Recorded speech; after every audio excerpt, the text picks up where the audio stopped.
welcome to Let's Play Forza Motorsport 4 Part 50, and it is time for the big part of the long part of the game. Our first car we're going to be using for this is the Fiat Punto EVO Sport. I went ahead and just bought it from the dealership. Might as well just fucking buy it before starting to record, so that's what we're going to use for this segment, and let us get started with the event list. So, I gotta do all this still. We're not even close to done with this game. We have a fuck ton of events to do, and if you thought Forza 3 had a lot of events, you got shit on this game. Yeah, there's a lot to do. So, how this is gonna work, I know I mentioned this at the beginning, but, basically what I'm gonna do is, like I said, in some races in the World Tour mode are part of the event list, some aren't. So, but regardless of whether or not I did an event in the World Tour or not, even like this bowling here, which is considered complete, I'm going to be doing every single race and every single event, regardless of whether or not it has been marked complete or not. So, yeah, that's what we're gonna do, and we're gonna start off here at the very top left with the European manufacturer races and the Fiat Punto EVO Sport Spec Series, a one-make series, limited to the Fiat Punto, like I bought, and I'm going to leave mine stock. Everyone else is, well, not stock, and it's going to be a 12-car race, so, oh boy. Now, another thing about the event list that is different from the World Tour is in the difficulty menu. For you see, there's an actual professional difficulty, or there's an actual, like, opponent difficulty. You can easy, medium, hard, or professional. World Tour, I think it was set to, like, 1 difficulty, so, yeah.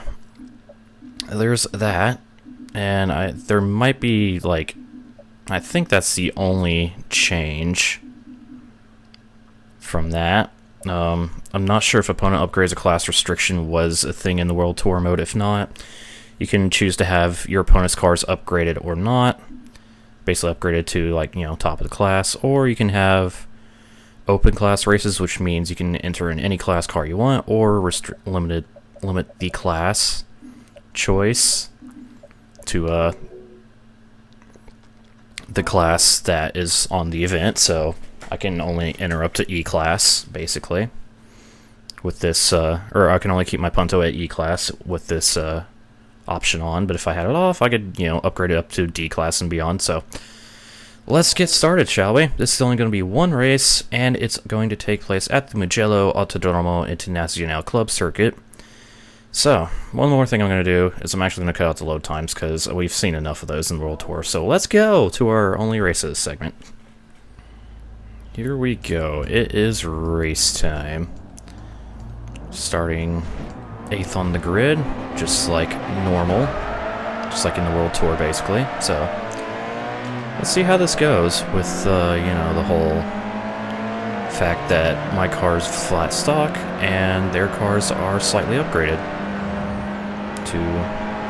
Luckily, this car starts off pretty high up in E-Class, so I think I'm only at like a 30 pp or PI disadvantage. Not much. Oh god, I'm not used to driving slow cars in this game. I've been going like no lower than S-Class for a long time here. But made it up to 3rd off the start. Honestly not surprised, because these lower class races are usually easier when it comes to dealing with the AI. Like, you can... Like, it's easier to win with an underpowered car in the lower classes,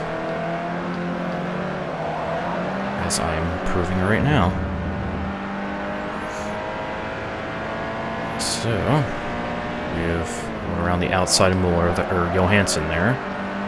It was Johansson. No, wait, that was Muller. He's fallen back. Johansson is taking 3rd. And now all we have to pass is Rossi. Ready for one-make races. Alright, 1 lap down. One thing I also forgot to mention about the whole event list versus World Tour thing is, another reason why I'm going to be doing every race, regardless of whether or not they're marked for completion or not, is in the World Tour, it's possible to like to quote-unquote complete events within the event list, but at a different race length. It's especially evident in the World Championship races, so yeah, there's that. You know, I could do a race in World Tour that's only like 3 laps, and have the event list race be marked for 5 laps, and still, you know, it count towards completion of that event. So that's another reason I'm doing that. What's the next? Forza Horizon? Nope. This is the last game in this marathon. Horizon will come at some other time. Should do Midnight Club series. Midnight Club is on my list. It is, yeah. Is Project Cars rewarding like GT? Project Cars isn't rewarding in any way, shape, or form. Just playing it as a fucking, It's still on my LP list, though, because, hey, I hate myself.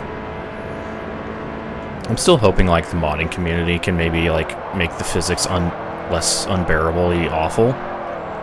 Or something. I don't know for sure. But, yeah, I don't know.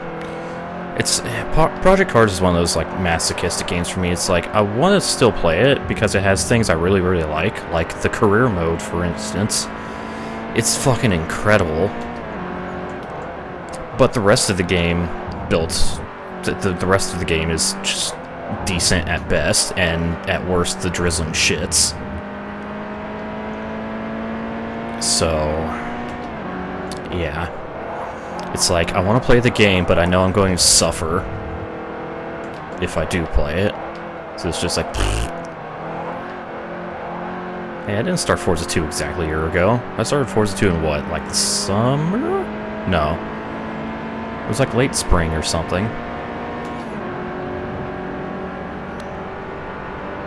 Hush you. Anyways, we're on the final lap here at Mugello, and I have, well, that much of a lead over Rossi.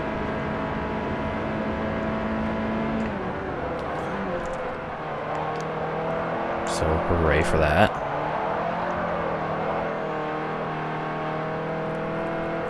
.6 kilometers on the odometer on this thing. So hooray, the odometers actually, like, work in this game.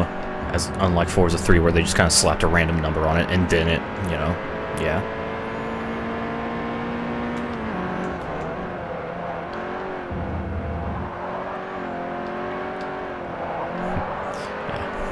I would say give up on that event for now, test drive. Go back to it at a different time when you're not as fucking angry at the game.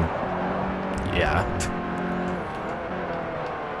Because you usually perform better when you're, you know, not as angry. At least I do.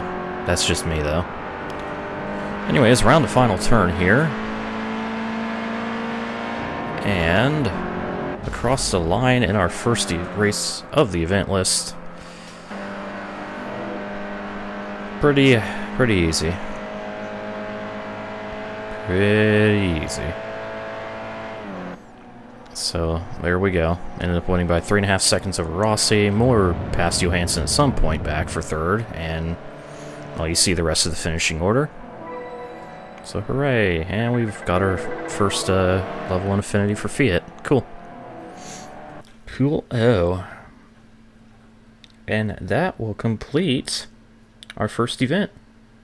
Because this was a one-race event, as these one-make races are. So, yeah, there we go. That's done. Check mark. We got our golden pin. So, with that, we'll move on to the next event in the next segment. So, stay tuned for more Forza Motorsport 4.